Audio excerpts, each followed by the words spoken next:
selamat siang dan selamat sore untuk teman-teman di rumah. Perkenalkan, nama saya Devi Afrianti. Di sini saya dari Prodi Pendidikan Bahasa dan Sastra Indonesia dari kelas 4A. Di sini saya akan menjelaskan sedikit mengenai model pembelajaran bahasa Indonesia. Di model pembelajaran bahasa Indonesia ini, saya akan membahas 3, yaitu ada dasar-dasar model pembelajaran bahasa, yang akan saya jelaskan definisi model pembelajaran dan kriteria model pembelajaran. Dan selanjutnya ini saya akan menjelaskan tentang model pembelajaran yang efektif, dan yang terakhir ini jenis-jenis model pembelajarannya. Pembelajarannya ini ialah kerangka atau pendekatan yang digunakan oleh pendidik untuk merancang dan melaksanakan proses belajar mengajar. Menurut Ismail Rahman di tahun 2004 mengemukakan hal yang membedakan model pembelajaran dengan strategi ataupun metode ialah ada 4, yaitu yang pertama ada nasional teoritis yang logis yang disusun penciptanya. Yang kedua ini ada tujuan pembelajaran yang hendak dicapai. Yang ketiga tingkah laku mengajar yang diperlukan agar model tersebut berhasil. Dan yang terakhir ini ada lingkungan belajar yang diperlukan agar tujuan pembelajaran tercapai. Dan selanjutnya ini ada kriteria model pembelajaran. Dalam kriteria model pembelajaran ini ada 5 yang saya cantumkan. Yang pertama itu ada keberagaman metode. Model pembelajaran harus menggunakan berbagai metode dan teknik untuk mengakomodasi gaya belajar yang berbeda seperti visual, auditorik, kinestetik, dan lainnya. Selanjutnya yang kedua ini ada efektivitas. Untuk efektivitas ini dalam model pembelajaran harus terbukti efektif dalam mencapai tujuan pembelajaran yang diinginkan. Efektivitas ini bisa diukur melalui hasil belajar siswa dan kepuasan terhadap mereka terhadap proses pembelajaran. Dan selanjutnya ini ada kreativitas dan inovasi. Dalam model pembelajaran harus mendorong kreativitas dan inovasi baik dari sisi gurunya maupun siswa. Ini dapat meningkatkan motivasi dan minat belajar siswa. Dan selanjutnya ini ada kolaborasi. Dalam model pembelajaran harus mendorong kolaborasi antara siswa serta antara siswa dan guru. Kolaborasi ini bisa dalam bentuk diskusi kelompok, kerja tim, atau proyek kolaboratif. Dan yang terakhir ini ada penggunaan teknologi. Untuk penggunaan teknologi ini dalam model pembelajaran harus memanfaatkan teknologi pendidikan untuk mendukung proses belajar mengajar, misalnya melalui penggunaan multimedia, platform e-learning, dan alat digital lainnya. Selanjutnya ini ada model pembelajaran yang efektif. Jadi model pembelajaran yang efektif ini dibagi menjadi 10. Yang pertama itu ada cooperation script.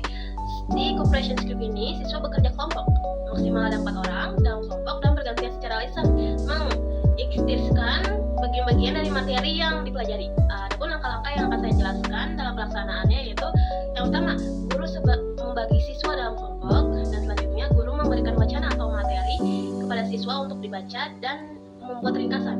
Selanjutnya guru dan siswa menetapkan siapa yang pertama berperan sebagai pendengar. Dan selanjutnya pembicara membacakan ringkasannya, sementara itu pendengar menyimak atau mengoreksi atau menunjuk ide-ide pokok yang kurang lengkap, membantu atau mengingat atau menghafal ide-ide pokok dengan menghubungkan materi sebelumnya atau dengan materi lainnya gitu. Selanjutnya ini ada siswa bertukar peran yang semula sebagai pembicara bertukar menjadi pendengar dan sebaliknya, serta dilakukan secara seperti di atas yang tadi saya jelaskan. Dan selanjutnya ini ada siswa bersama-sama dengan guru membuat kesimpulan dan selanjutnya model pembelajaran efektif selanjutnya itu ada student terms as wins divisions. Model ini disebut juga tim siswa kelompok prestasi. Langkah-langkah pelaksanaannya itu sebagai berikut. Yang pertama itu siswa membentuk kelompok yang anggotanya terdiri atas 4 orang secara heterogen atau campuran menurut prestasi dan jenis kelamin. Selanjutnya itu guru menyajikan pelajaran. Sehabis guru menyajikan pelajaran, guru memberikan tugas kepada kelompok untuk dikerjakan oleh anggota kelompok. Anggotanya yang sudah mengerti dapat menjelaskan kepada anggota lainnya sehingga semua anggota dalam kelompok itu mengerti. Selanjutnya, guru memberikan kuis atau pertanyaan kepada seluruh siswa. Pada saat menjawab, anggota kelompok tidak boleh saling membantu. Dan selanjutnya, guru akan memberi evaluasi. Dan yang terakhir itu kesimpulan. Model pembelajaran yang efektif yang ketiga ini ada numbered heads together atau kepala bernomor. Adapun langkah-langkah pelaksanaannya sebagai berikut. Dalam numbered heads together ini, siswa dibagi dalam kelompok dan setiap siswa dalam setiap kelompok mendapat nomor. Dan selanjutnya ini, guru memberikan tugas dan tiap-tiap kelompok mengerjakannya. Kelompok mendiskusikan jawaban yang benar dan memastikan tiap anggota kelompok dapat mengerjakannya dan mengetahui jawabannya. Guru memanggil salah satu nomor siswa dengan nomor yang dipanggil untuk melaporkan hasil kerja sama mereka. Dan selanjutnya itu tanggapan dari teman yang lain. Kemudian guru menunjuk nomor yang lain dan selanjutnya itu ada problem based introduction. Dalam problem based introduction ini ada langkah-langkahnya. Yang pertama itu guru menjelaskan kompetensi yang ingin dicapai dan menyebutkan sarana atau alat pendukung memotivasi siswa untuk terlibat dalam aktivitas pemecahan masalah yang diinginkan. Itu ada guru membantu siswa mengidentifikasi dan mengorganisasikan tugas belajar yang berhubungan dengan masalah tersebut, atau menetapkan topik tugas dan jadwalnya. Selanjutnya, guru mendorong siswa untuk mengumpulkan informasi yang sesuai eksperimen untuk mendapatkan penjelasan dan pemecahan masalah. Dan yang terakhir ini, guru membantu siswa dalam merencanakan dan menyiapkan karya sesuai laporan dan membantu mereka berbagi tugas dengan temanya. Dan yang terakhir, guru membantu siswa untuk melakukan refleksi atau evaluasi terhadap eksperimen mereka dan proses-proses yang mereka lakukan. Dan selanjutnya, model pembelajaran itu ada demonstration. Demonstration ini ada langkah-langkahnya. Yang pertama itu ada guru menyampaikan kompetensi yang ingin dicapai. Selanjutnya itu guru menyajikan gambaran sekilas materi yang akan disampaikan. Terus guru menyiapkan bahan atau alat yang diperlukan. Selanjutnya guru menunjuk seorang siswa untuk mendemonstrasikan sesuai skenario yang telah disiapkan.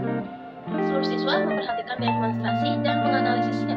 Tiap-tiap siswa mengumpulkan hasil analisisnya dan pengalaman siswa pun didemonstrasikan. Dan selanjutnya guru akan membuat kesimpulan. Model pembelajaran selanjutnya itu ada word square. Soal dalam bentuk teka-teki. Ada langkah-langkah pelaksananya dalam word square ini. Yang pertama yaitu guru menyampaikan materi sesuai kompetensi yang ingin dicapai, dan selanjutnya itu guru membagi lembaran kegiatan sesuai contoh. Selanjutnya siswa menjawab soal. Siswa menjawab soal ini mengisi kotak-kotak tersebut dengan huruf-huruf yang sesuai pertanyaannya, dan selanjutnya berikan poin setiap jawaban dalam kotak tersebut.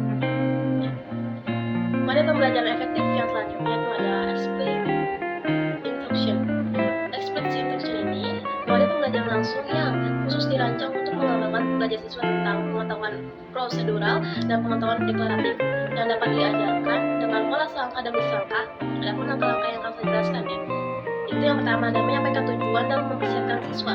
Selanjutnya ada mendemonstrasikan pengetahuan dan keterampilan. Terus membimbing pelatihan, dan selanjutnya mengecek pemahaman dan memberikan umpan balik.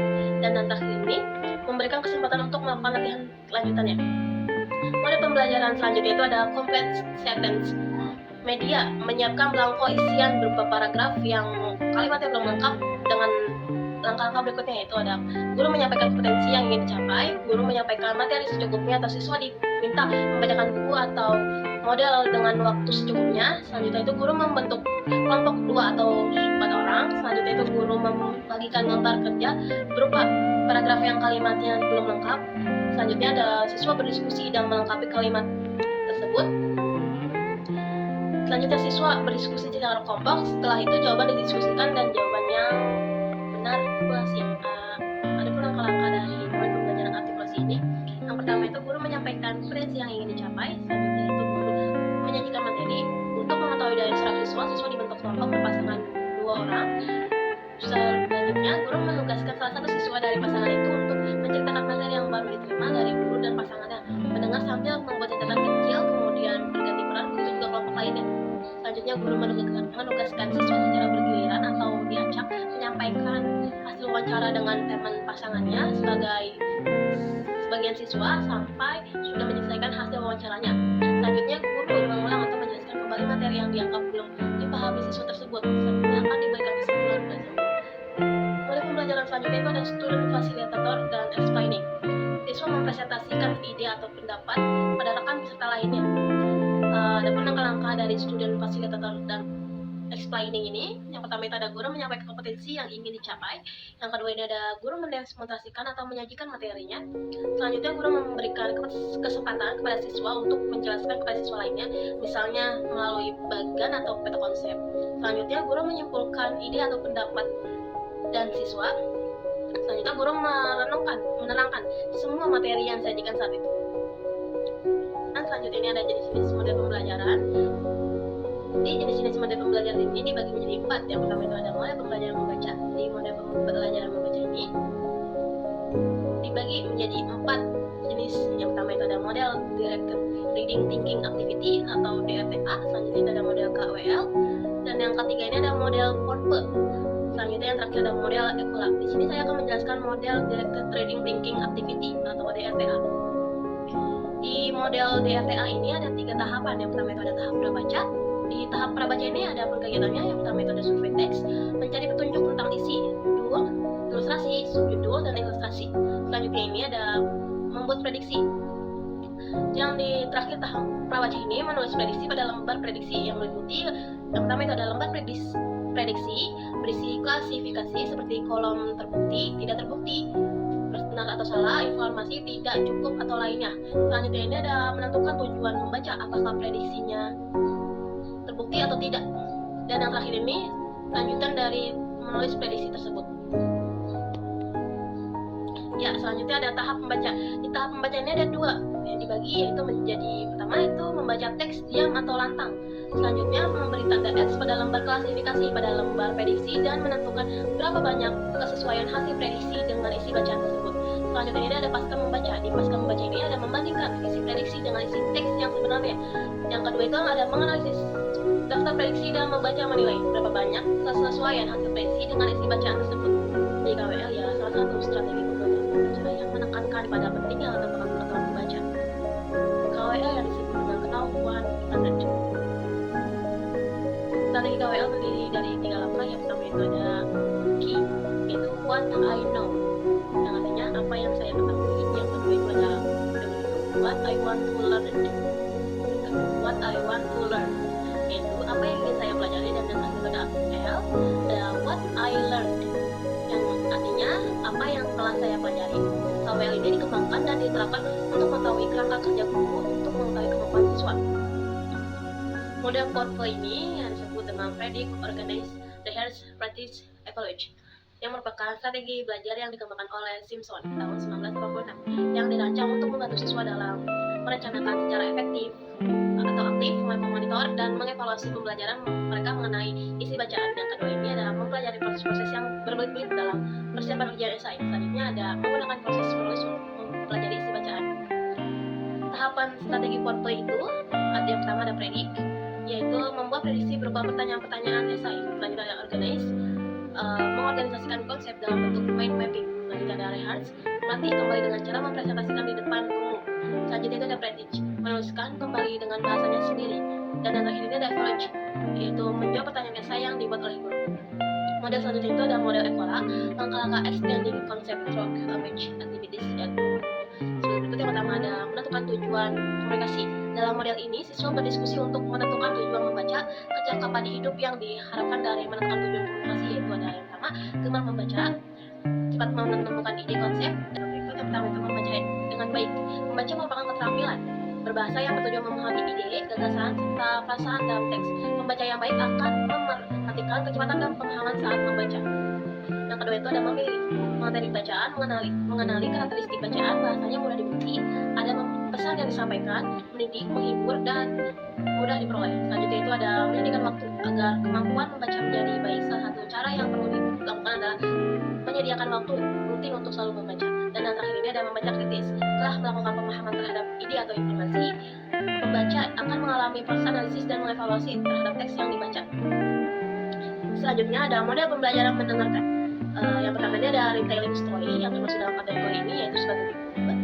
Guru menyampaikan bahan bacaan. Yang kedua ada salah satu siswa membaca dengan suara nyaring. Selanjutnya siswa menyimak dengan sesama, dan yang terakhir siswa ditugasi untuk menceritakan kembali isi bacaan dengan bahasanya sendiri. Selanjutnya itu ada bisik berantai. Termasuk dalam kategori ini, guru membisikkan sesuatu pesan kepada seorang siswa, dan siswa tersebut membisikkan pesan itu kepada siswa keduanya atau siswa berikutnya. Siswa kedua ini membisikkan pesan itu kepada siswa ketiga, seperti itu seterusnya. Siswa terakhir menyebutkan pesan itu dengan suara jelas di depan kelas. Dan selanjutnya guru memeriksa apakah pesan itu benar-benar sampai pada siswa terakhir atau tidak. Selanjutnya ini ada model menyimak secara langsung atau direct listening activity. Guru mengemukakan tujuan pembelajaran membaca dan teks yang akan disimak dan bertanya jawab dengan siswa. Hal-hal yang berkaitan dengan judul bahan simakan sebagai upaya untuk menarik minat siswa. Selanjutnya guru mengemukakan. Selanjutnya itu ada model pembelajaran menulis. Yang pertama ini ada model brainstorming, ialah salah satu teknik pembelajaran yang digunakan untuk memasukkan ide-ide baru, memecahkan masalah, dan mengembangkan aktivitas siswa dalam sebuah kelompok. Selanjutnya ada model brainwriting, ialah sebuah teknik pembelajaran yang mirip dengan brainstorming tapi dilakukan secara tertulis. Dan yang ketiga ini ada model round table, ialah teknik pembelajaran kolaboratif yang melibatkan siswa dalam diskusi kelompok untuk menghasilkan ide, solusi atau pemahaman tentang topik tertentu. Selanjutnya ada model BRON. Model Model ini didasari oleh pemahaman bahwa media pembelajaran ialah bagian yang sangat berpengaruh terhadap keefektifan pembelajaran. Dan yang terakhir ini ada model sugesti atau imajinasi. Model ini didasarkan pada penulis untuk sebagai suatu proses yang memerlukan sangat menarik